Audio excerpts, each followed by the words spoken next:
Hello, fellow humans. I'm so happy to be back. I had no idea how much I guess refill because I am an obsessive worker. For years, I have been working my brain 7 days a week. Even on Self Care Sunday, I'm still thinking about the post and like what other people need. But I never appreciated time off. Like I used to force myself through stuff like with Stackers, Red Bull, Kevin Gates, I don't get tired. Like, you know what I mean? That was my drive and what I believed was required in order for you to be successful. I think I reached a burnout after the 2 weeks of graduation and all the other stuff. Finally, in a couple days without thinking on work, just being in my own energy, like I think it gave me the time to do what the Windows computers are always doing. I've never had anything but Windows, so I don't know if Apple does it, but the necessary upgrade, the required upgrade, where you come back to your computer and you're like, hold on, nothing will come on, and it's like 5 hours to upgrade. I believe that's what happened because now there's like a whole new level to my gifts and my understanding. I actually started waking up at 5 in the morning, but not like before. I was waking up at 5 in the morning before, like, why am I waiting, trying to go back to sleep and all that stuff? But baby, God was trying to talk to me. So I've been actually, when I get up at 5, I have my little mint tea, right? And you got to make sure whatever your mug says is backing up what you're working on, right? But I started just like writing out the messages that God was giving to me. And I'm like, hold on, they probably apply to a lot of people. And then I was like, hold on. Every time I have a session with somebody, usually I have like a version of my chart because I'm always trying to find stuff out up on the screen. And my logos, which is where the word of God is made manifest, like where the energy of God is translated into something that your mini mind can understand. Like Bumblebee, you know how Bumblebee can only talk by songs. God can only come through the different ways. But I started writing down the things that were coming through. And my logos is at the 18th degree of Leo, right? I noticed that a lot of clients I was getting every time I would put their chart in, like with mine, like, hold on, what am I helping this person with? It was that just reconnecting, just reinforcing what God is already saying to other people. So I'm like, okay, you were giving me the ability to do what I've been doing already in a way that comes more naturally because I just wake up in the morning, right? What I hear. But also, I'm going to be able to take this wherever I go because it's never disconnected, which leads to today's message, right? Don't give up your seat, right? That was not the original like idea, like, oh, don't give up your seat. No, when I thought of the don't give up your seat title, it was a reference to Rosa Parks. So she was rightfully in her seat. She was there first. But because some other people had some strange systematic stuff going on, a way to oppress her and make her feel less than, they were trying to make her move, but she did not. And look what came from that. So in this case, I was referencing giving up your sovereignty because that's the message I got today. Reinforcement. So let me take y'all through a little story right quick. I'm still gonna all general, even though I know it's going to line up at the end of this. I am going to pull the cards for a channel message for whoever needs it, but I believe that this is the channel message and it's going to be the way I'm going forward. So when I was younger, I thought I was lame. Not because I said I was lame, but it's the feedback loop that I got once I got into school. So before I got into school, I'd been like the only child for a while. So I already had princess treatment on me, right? There was no fear in my heart, which is something that is supposed to be like a blessing. I go into this thinking everybody's gonna love me, like my parents love me, but not even thinking of it love or anything. You think you're okay to be yourself as a child, as you're supposed to be. But when I got into school, like over time, there were little things that messed it up. Like, for instance, my first school I went to, I lived in Baltimore City, and I went to one like downtown near the harbor. I lived off Light Street, which is like right there. Like you could walk 5 minutes in the harbor. There, prime real estate, right? But it was still the inner city. And when I got there, I was the only one that looked like this. Everybody else was of the same race, but they didn't look like me. I'm like, I'm black like you guys. And they're like, Really? Like I have had for years, girls literally like dig their fingers through my hair to see if this was fake hair or anything, just freaking weird like that. But I kept chipping away pieces of myself, the more and more I realized that other people were irritated by things about me. Like for a while, I forgot that you can have kids out of wedlock. I was like, I'm waiting till I get married. I had gone to church every Sunday and I didn't even like think in my head until one of my friends, like at 16, I was 11, right? Got pregnant. And I was like, how did she do that? She's not married. But that was my energy. Now, I'm naturally a teacher's pet, not because I was like, let me suck up to the teacher to get a better grade, but because I loved learning. I always had questions, I always wanted to answer the question on the board. I even went so far as to write like my own papers. And this went on through like middle school. I used to make up my own prompts so that I can write like 5 paragraph essays and stuff. I guess I just naturally like doing the right thing or going above and beyond. And I started thinking that that was the wrong thing to do because it always got me attacked. You can't be the teacher's favorite. You can't be popular. You can't do the solos during performances. You can't do A, B, C, and D because of how other people make you feel. So in turn, all that chipping away led to me trying to make myself small. By the time I got to high school, I'm like, please, nobody notice me. Let me just sit in the back, which is sort of hard because I'm 6'1" and I'm not small. Then I was like 210, but either way, I'm not small. Uh, but that diminishing of self is a way that I tricked myself out of my own destiny, which is the don't give your seat up part of this message. Staying in your sovereignty despite outside obstacles. I was praying and I still had music in my ear and a curse word popped up. And I was like, those two things don't go together. And this is why I was coming up with this message, right? But I was like, I've been wanting to stop cursing for a while. Why did I stop like working on that as such a big thing? Because when I wanted to stop cursing the first time, I would like do little tick marks on my arm every time I said a curse word just to remind me, do you want them tick marks on your arm, girl? No. But I had friends like, that's lame. I get you, cuss, so on and so forth. And I just stopped that pattern of behavior. Now I'm coming back into a place. I don't want to hear it. I don't want to see it. And I'm like, why am I doing this? Like, this is extra, right? Not recognizing that myself is just trying to reset back to who I naturally am. I ain't gonna say who I was, who I actually am, my actual essence. I was thinking about how much I pray during this moment. And I was like, hold on, I don't ever want to be out of prayer. I want God to walk with me consistently. And every time that I say a curse word or I listen to something that is low vibrational or ingest something that is low vibrational, that's a moment that God is not with me. He can't be with me when I am in that space, in that mood or anything. That's where the stay in your sovereignty came in. And I was like, oh, that's what that is. So if I want to be protected in everything I'm doing and feel safe, the energy I originally have was it. Be who you are. Be true to yourself, to your moral compass. What's going on in this world is a reflection of the amusement park.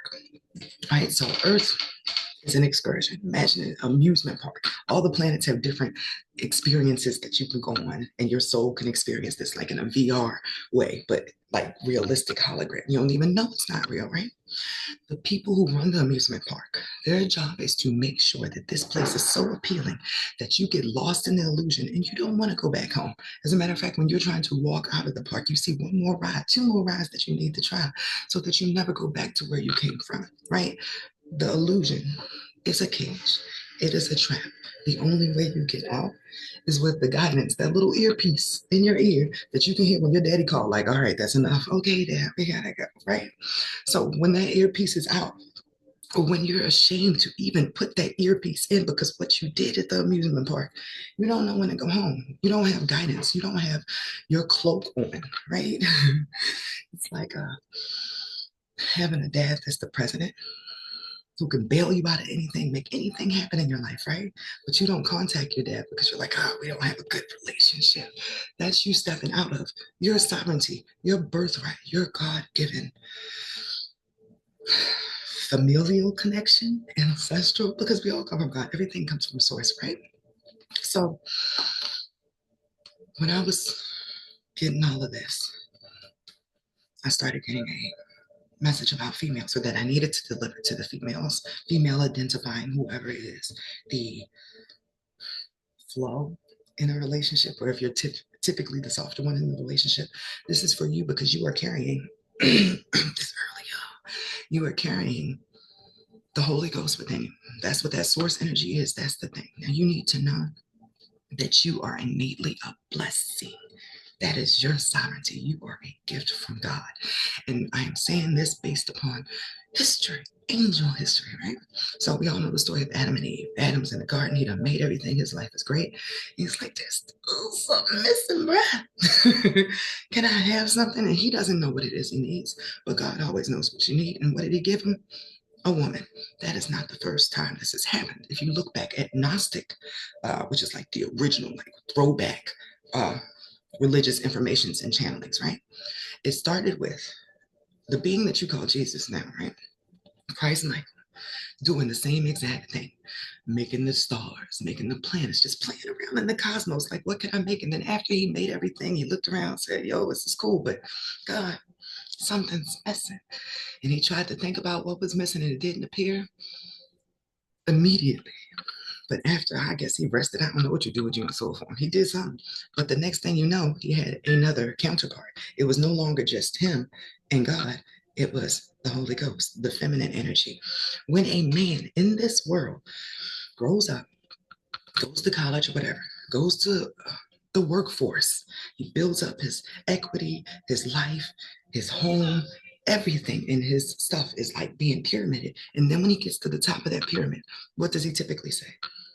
Now I'm ready to get a mate, because you are the cherry on the top of the sundae. You are the icing on the cake. You are the blessing that comes after all the hard work is done. Don't let this world trick you out of that, because there are a whole bunch of people who are in low vibrations, right? So I think there's a Jasmine Sullivan song. She's like, these hoes be winning, right? Here's the gold digger. She looks like she has everything, right? Here's a guy over here. You think he's being exploited. Like, why? Why does he get to have, or a home? Why is he only with the hoes? Why did the hoes only get the rich guys? Maybe because there are men who are using their wealth as a thing to lord over women. That's the only thing they have to show, right? Their energy is just like, what can I buy you? Like, hey, like it's a trick. It's just a glorified one now. But they're attracting somebody who is into the only thing they have available to offer, right? So you're looking at it like you're missing out on a blessing because you ain't get a rich guy. But is he rich in his heart? Is he rich in everything that is growing from his tree? Because you can grow a corrupt tree too. There's a man on stand right now that grew a corrupt tree. Every corrupt tree dwindles. It's not going to grow. There's not actual real fruit from that. The fruit is rotten. And you can't make anything from that. You know, there are no seeds that are going to fall from that tree that turn into something that is generational. But you know what will? If you stay in your sovereignty, you will line up with somebody else who is in their sovereignty. Somebody else who has built that pyramid, something that is going to last and is looking for that little piece that goes on top. So do not diminish yourself during your wait. Have patience. Understand that during this time, you are a rare item. If you are in the midst of looking for anything, you're a rare item. If you're looking in jobs, if you're looking in relationships, because the majority of people right now are disconnected. And the price of connecting is to look at everything that you have done that has connected you or disconnected you from source in the first place. Some people don't want to put that headphone in, because then suddenly, if they start listening to daddy again, they're not going to be able to listen to whatever music they want to. They're not going to be able to watch. You cannot walk down two paths at the same time. If you want to rock with God, you got to do the right thing. Not the right thing is edited to what you want to enjoy while you're here, but what you know is true to your essence. You can literally feel in your body, because this is how we're set up, right? You can feel when something is wrong, when this is not good for you. When you eat, when you listen to it, when you speak it, when you're around a person, you can feel it in your energy. Remain in the spirit of prayer. There should not be a moment that you have to disconnect. Now, we're all going to fall down and get back up again, but don't stop getting up. Don't stop with the dedication, because that's what is seen from up there. Every time you go dark mode, there's something you don't want God to see. That He still see it, but it won't count against you when you come back home. If you come back home with the real heart, with the real intention, there are pitfalls, there are traps, there are distractions. But if you have your compass, your dot on your compass, I guess that's the way to say it, headed home, headed to that exit gate to say, bye, y'all, that's enough of this theme park. It does not matter if the group you came with is still riding rides. It doesn't matter if there's an accident at the front of the park and they're like, hold on, you can't go this way. You will be led out to where you want to go. And I'm not even just talking about death. I'm not even just talking about heaven. I'm talking about your reward in this life. Would you trick yourself out of lottery winnings off of the strength of the illusion? Because that's what I'm sensing. A lot of people are being dragged down by what's going on the outside, but what they see right here, right now, not understanding or knowing that right around the corner is the life that you've been waiting for. There's a dot missing or a connection missing. All you got to do is lock back into that main line and don't let go. Do not give up your seat on Noah's Ark because you see these people partying with the golden calf, and there literally is one right now that's riding around. If you've been watching anything online, right? But don't lose your seat messing around with these people. Even if there's a case where there was somebody you were extremely interested in and then it didn't go how you wanted it to, I have so many women that come to me after a situation doesn't work out. I'm like, oh, what was it about me? Baby, why did it have to be about you? You came across somebody who was getting the opportunity to be in your presence, to get to know you, to have the blessing that is you. And they weren't prepared for that. That is nothing you should take out on yourself. Just think, guess I was too rare for that. And keep it moving. I was about to say, a blue diamond is not going to drop its worth just because only 10 people can afford it. No, they're going to wait for the proper buyer. The Mona Lisa is like this big. That painting is still expensive. It didn't matter if people came up to it and said, ew, she ugly, ew, that's small, so on and so forth. It's worth because that's what was put on it. And I'm here to remind you today of your worth and not stepping out of that. Do not lose your seat on this bus, this train that is about to come energetically for everybody who has stayed true to their virtues, to go on to something as this old system is about to collapse. Suddenly, and when everything feels like it's at a peak evil, because evil got to think it's winning, right?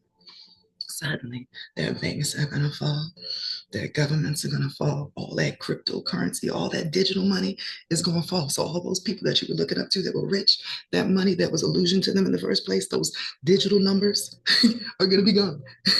Cash is king, right? For now, until they come up with a digital currency to try to replace that. And that's a whole nother thing. But there's going to be a new group of people who already got the heads up because they had their earpiece in to already start communities or go into spaces where they were going to barter and actually get to know their neighbor again. Shop small, like be in your community. So many people, I don't even know these neighbors. Don't know the neighbors, don't know anybody at the supermarket. We're in our phones, we're in our headphones. We don't want to talk to people. We're antisocial, and that is the opposite of what we are supposed to be. We are about unity. Separation is the enemy, really. Even if you see a stranger, there's supposed to be a sort of camaraderie there just because humanity is working in the upside down at this time. And God is not going to let that go on too much longer. So, depending on what you're looking at, what you're focused on, what you're listening to, right? You'll either notice and be pulled in by the rise of evil and then the falling apart of everything, or you'll be focused on building in this new plane, which is where the future is actually going, where people are living in the mode, the method, the energy that God wanted us to have while we were here in the first place. Paradise does not have to be digital. It's not supposed to be. Everything else in this universe has like digital aspects, like up in the constellations and all that. Earth here is supposed to be a tourist colony, a tourist planet. You are excited about the five senses, right? You eat, You touch. You get to sleep, you get to have fun, you get to sing. Those are not the senses, but y'all know what I'm saying.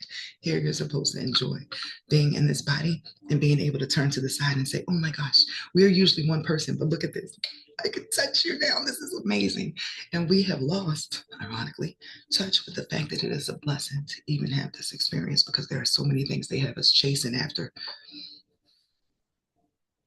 None of that matters. You can't take it with you anyway. So let's see what message I'm going to come up with today. I am drawn to the African goddess deck and then this clarifying life situation. So I'm just going to do a poll because that was my message. I got it. I'm seeing people tearing each other online. That's why we're just like sort of phasing each other out, specifically in regards to male and female relationships. Uh, Guys calling women hoes, ain't no good women out here.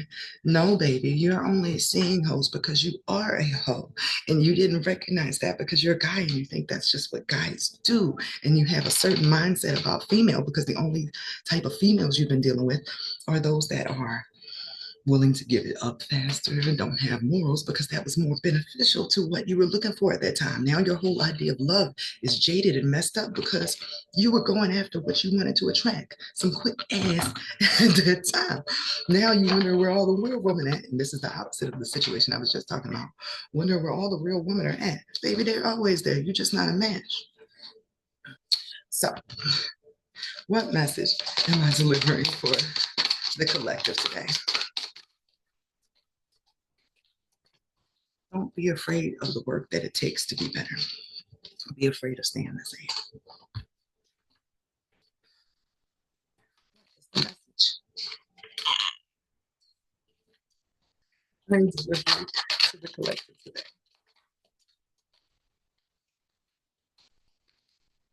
To stay the same. You know what's going to happen every day, just in a predictable loop. That is hell.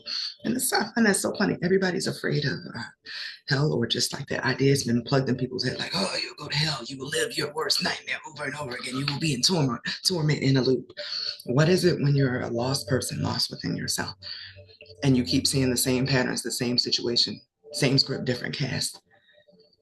Every time you start a new cycle, that's hell. That's insanity. That's how you lose hope. You didn't grow, you didn't evolve.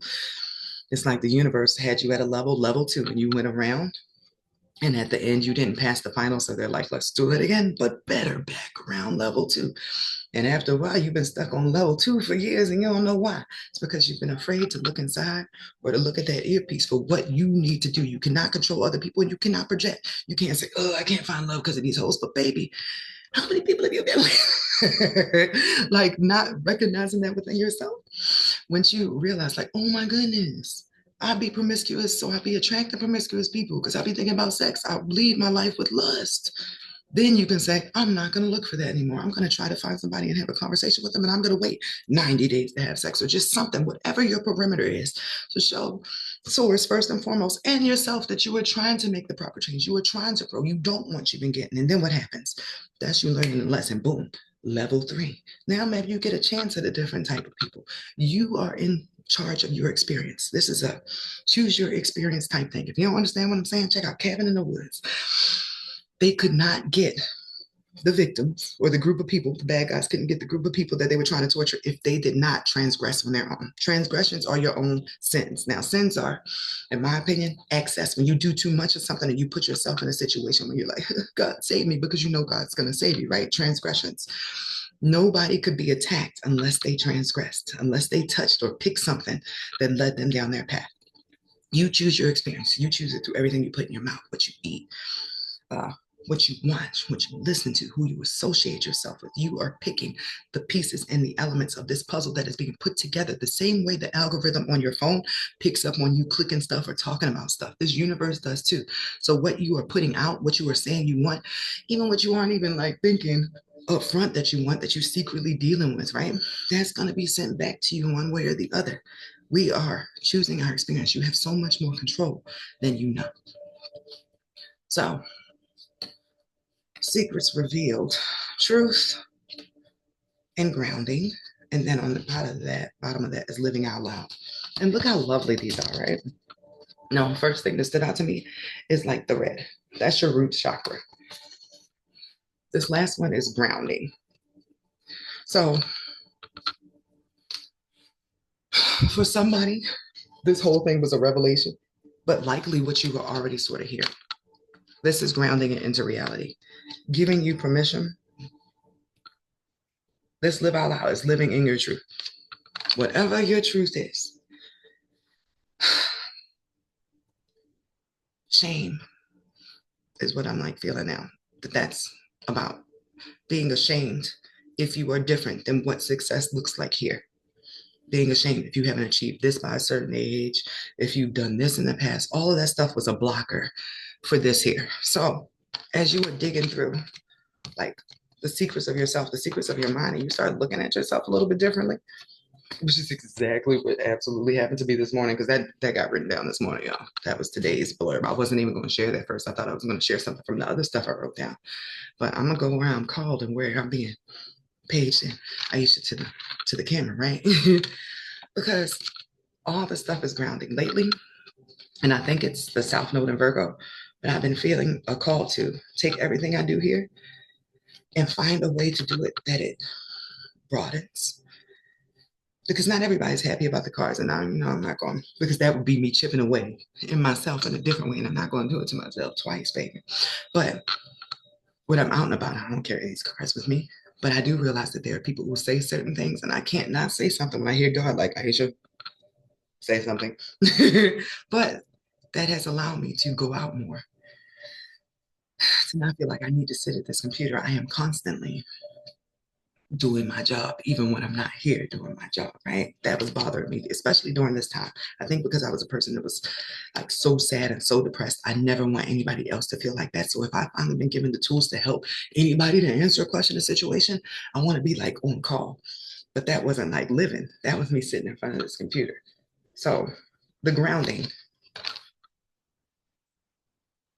is the practical use of the knowledge that's been given to you being applied. Over here, we got trust the process. And I'm gonna read what the bottom says. It's not gonna be easy to go against what everybody else is doing, but will it be worth it? Mm-hmm. Embrace uncertainty. Have faith in the journey unfolding before you. Seek clarity. That's lovely. The red in those pictures totally made me feel like passion, like being ignited. But that root is your base, your stability, your foundation. Now I'm getting like reset your foundation, recalibrate yourself to yourself and your peace, and you will have your peace. So seek clarity, embrace openness and insight, allowing life's truths to reveal themselves. And then Dreamweaver. She looks lit, right? Like I want them carry powers so bad.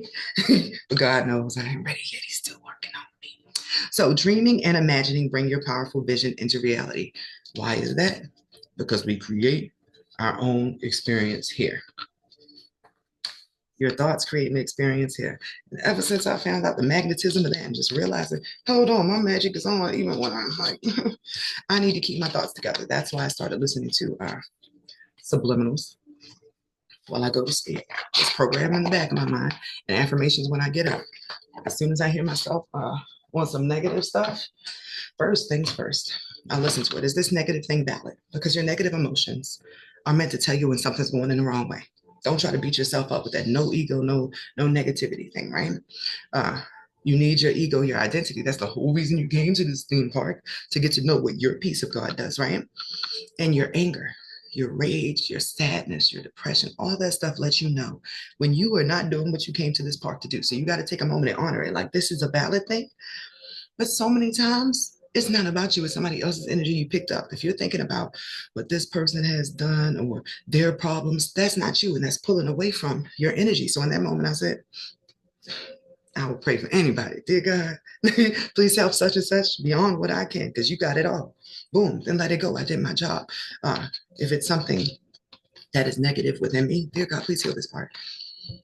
Help lead me to the part in this journey where this is not an issue for me anymore, where I won't focus on this old pain, where I won't have to retell the story in my head. Help free me from the things that are keeping me in this. I want peace while I'm in the park. I want to enjoy the ride. And then when I leave it then, I want to be like, that was so good. I can go home in peace because I've been stuck here a long time and I ain't gone home in peace. Now, my child recently used my cards, right? But it left 2 cards in here, which is not something that's usually in there. So I'm going to include this in the message. And it's 2 of the same thing, sort of. So this one says pyrite, and this one says make a talisman or possess a talisman to amplify positive vibes. Help shield you from harmful effects of technology and what the effects they can have on the mind are. I just remixed that, but oh, get a necklace.